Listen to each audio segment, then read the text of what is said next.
Hello friends, ఇవాళ మన recipe వచ్చేసి స్వీట్ కార్న్ చపాతి. స్వీట్ కార్న్తో ఏ వెరైటీ చేసినా ఇష్టంగానే తింటారు కదా. ప్రాసెస్లోకి వెళ్ళిపోదామా.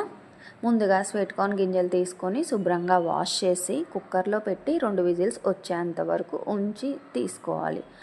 ఇప్పుడు ఒక మిక్సీ జార్ తీసుకొని కొన్ని గింజలు మిక్సీ జార్లోకి వేసుకొని కచ్చా పచ్చగా మిక్సీ పట్టి ఒక గిన్నెలోకి తీసుకోవాలి.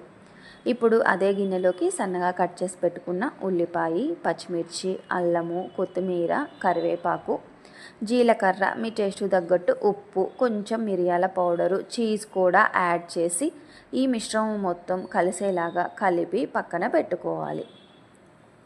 ఇప్పుడు ఒక గిన్నెలోకి గోధుమ పిండిని తీసుకొని కొంచెం ఉప్పు కూడా యాడ్ చేసి కొంచెం కొంచెం వాటర్ యాడ్ చేసుకుంటూ పిండిని చపాతీ ముద్దలాగా కలిపి పక్కన పెట్టుకోవాలి.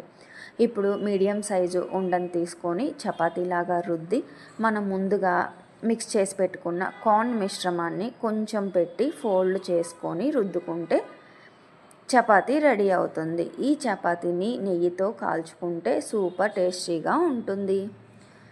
ఈ వీడియో కనుక మీకు నచ్చినట్లయితే ప్లీజ్ లైక్, షేర్, సబ్స్క్రైబ్.